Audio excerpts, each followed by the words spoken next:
തിരുവോണക്കോടിയുടുത്തൊരു തിരുവാതിരയാടും തീരം മലനാടൻ മാമക മലയാളം. നറുതുമ്പപ്പൂവിൻ പാടം പൂത്തുമ്പികൾ തുള്ളും കാലം മാവേലി മണ്ണിൽ പൊന്നോണം. പുലരിയിൽ പൂവിളിയുയരുകയായി പുലികളി പലകളി ഉത്സവമായി നാവിനു രുചികരമരുളുകയായി നാക്കിലെ തുമ്പിലെ തൊടുകറികൾ. ഞാൻ ഖത്തറിലൊരു പ്രോഗ്രാം ചെന്നപ്പോൾ ഈ സ്പോട്ട് സിംഗ് എന്നിട്ട് എല്ലാവരും ആദ്യം എന്നെ ബോക്കി എടുക്കുമായിരുന്നു.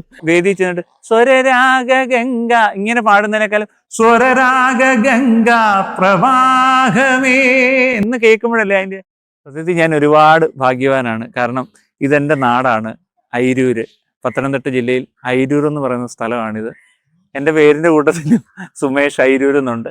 അത് എൻ്റെ നാട്ടിൻ്റെ ഈ അയിരൂർ എന്ന് പറയുന്ന സ്ഥലത്തിൽ ആ പേരിൽ ഞാൻ അറിയപ്പെടാൻ ഞാൻ ഒരുപാട് ആഗ്രഹിക്കുന്നു. അപ്പം അതുണ്ട്, ഇത് പമ്പാ നദിയാണ് ഈ ഒഴുകുന്നത്. അതുപോലെ തന്നെ ഇവിടെ വള്ളങ്ങൾ, അത് ആറന്മുള ക്ഷേത്രത്തിലോട്ട് പോകുന്ന വള്ളമാണ്. തിരുവോണത്തോണിയാണത്. കണ്ടില്ലേ എന്ത് ഭംഗിയാണ്, കണ്ടില്ലേ? ഇപ്പം മനസ്സിലോട്ടൊരു ഓണപ്പാട്ട് കയറി വരുന്നുണ്ട്. അത് ഞാൻ തന്നെ മ്യൂസിക് ചെയ്തൊരു പാട്ടാണ്. എനിക്ക് വേണ്ടി വരികൾ എഴുതുന്ന ഒരാളുണ്ട്, റാന്നിയിലുള്ള ജയേഷ് പിള്ള എന്ന് പറഞ്ഞിട്ട് അസാധ്യമായിട്ട് വരികൾ എഴുതും. അപ്പം ആ പാട്ട് എൻ്റെ എല്ലാ പ്രിയപ്പെട്ടവർക്കുമായിട്ട് ആ ഓണപ്പാട്ട് ഞാൻ സമർപ്പിക്കുകയാണ്. ഈ ഒരു അറ്റ്മോസ്ഫിയർ ഇന്ന് പാടാൻ പറ്റിയ പാട്ടാ. തിരുവോണക്കോടിയുടുത്തൊരു തിരുവാതിരയാടും തീരം മലനാടൻ മാമക മലയാളം. നറുതുമ്പപ്പൂവിൻ പാടം പൂത്തുമ്പികൾ തുള്ളും കാലം മാവേലി മണ്ണിൽ പൊന്നോണം. പുലരിയിൽ പൂവിളിയുയരുകയായി പുലികളി പലകളി ഉത്സവമായി നാവിനു രുചികരമരുളുകയായി നാക്കിലെ തുമ്പിലെ തൊടുകറികൾ. തെളിനീരിൻ മാറിൽ നിലയിൽ ശ്രുതിയിൽ അലിഞ്ഞു തുഴഞ്ഞു തകതൈതിത്തിത്താരാതിത്തിത്തൈതിത്തൈതകതൈതൈതോ ഓദിത്തിത്താരാതിത്തിത്തൈതിത്തൈതകതോ. തിരുവോണക്കോടിയുടുത്തൊരു തിരുവാതിരയാടും തീരം മലനാടൻ മാമക മലയാളം. നറുതുമ്പപ്പൂവിൻ പാടം പൂത്തുമ്പികൾ തുള്ളും കാലം മാവേലി മണ്ണിൽ പൊന്നോണം. അപ്പൊ ഇതാണ് എൻ്റെ കൊച്ചു കുടുംബം. ഇത് ദിവണ്ണാനുള്ളി ഒരേ ഒരു ഭാര്യ അശ്വതി. ഇതെന്റെ മൂത്ത മോന് ശ്രേയസ്. ഇത് ശ്രീലക്ഷ്മി മോള്. ശ്രീലക്ഷ്മി പാട്ടുകാരാണെന്നാണല്ലോ. ഇവര് അത്യാവശ്യമൊക്കെ നമ്മുടെ പേജിലൊക്കെ ഇടയ്ക്കുള്ള പാട്ടുകളിലൊക്കെ. മോന് മൃദംഗം പഠിക്കുന്നുണ്ട്. RLV മ്യൂസിക് കോളേജിൽ ഒരു റാങ്ക് ഹോൾഡർ സതീഷ് എന്ന് പറഞ്ഞിട്ട് എൻ്റെ പ്രോഗ്രാം വായിക്കുന്ന ഒരു പയ്യനാണ്. അവനാണ് മോനെ മൃദംഗം പഠിപ്പിക്കുന്നത്. അപ്പോൾ തന്നെ ശ്യാമെന്നും പറഞ്ഞിട്ടൊരു മാഷിന്റെ കീഴിൽ മോള് വയലിൻ പഠിക്കുന്നുണ്ട്. പിന്നെ അത്യാവശ്യം ചെറിയ പ്രോഗ്രാമിന് ഞങ്ങൾ ഒരുമിച്ചാണ്. ഞാൻ കേട്ടിട്ടുണ്ട്. നന്നായി പാടും അല്ലേ? അവളും കുഴപ്പമില്ല. ഞാൻ തന്നെ ഇവിടെ കുളമായിട്ടാ പാടിയേക്കുന്നത്. ഞാൻ പറഞ്ഞു നീ നന്നായിട്ട് എങ്ങനെ കണ്ടുകൂട്ടിയെ? കണ്ടു പിന്നെ കൂട്ടി. പിന്നെ എനിക്കുണ്ടായ ഏറ്റവും വലിയൊരു ഭാഗ്യം എന്ന് പറഞ്ഞാൽ ലതിക ടീച്ചർ. എൻ്റെ സെക്കൻഡ് ഇയർ ആയപ്പോൾ എൻ്റെ ക്ലാസ് ടീച്ചറായിരുന്നു ലതിക ടീച്ചർ. ലതിക ടീച്ചർ എന്ന് പറയുമ്പോൾ നമുക്ക് മനസ്സിലാദ്യം ഓടിയെത്തുന്നത് കാതോട് കാതോരം, അതുപോലെ തന്നെ താരും തളിരും. താരും തളിരും മിഴിപൂട്ടി താഴിശാമാമ്പരത്തിൻ നിറമായി. താരും തളിരും മിഴിപൂട്ടി താഴിശാമാമ്പരത്തിൻ നിറമായി. ഏകയായി കേഴുമ്പോൾ കേൾപ്പു ഞാൻ നിൻ സ്വരം. താവകാനിൻ താരാട്ടുമായി ദൂരേതോ കാനനത്തിൽ. താരും തളിരും മിഴിപൂട്ടി താഴിശാമാമ്പരത്തിൻ നിറമായി. ഈ പാട്ട് പാടുമ്പോൾ സത്യത്തിൽ ഒരുപാട് ഓർമ്മകളുണ്ട്. കാരണം ടീച്ചർ ക്ലാസ്സിൽ വരുമ്പോൾ ഞങ്ങൾ സത്യത്തിൽ കാതോട് കാതോരം ഈ സോങ്, ഈ താരും തളിരും, പിന്നെ ടീച്ചർ പാടിയ ഫിലിമിൽ പാടിയ ഒരുമാതിരിപ്പെട്ട പാട്ടുകളെല്ലാം ഞങ്ങൾ ഈ ടീച്ചർ ക്ലാസ് എടുക്കാൻ വരുമ്പോൾ ഞങ്ങൾ ഇരുത്തി പാടിക്കുമായിരുന്നു. കാരണം അത് കേൾക്കുമ്പോഴേ ഞങ്ങളുടെ ദേഹമെല്ലാം ഇങ്ങനെ, എൻ്റെ ദേഹമെല്ലാം ഇങ്ങനെ കുളിര് വരും. കാരണം നമ്മളല്ലാതെ വീട്ടിൽ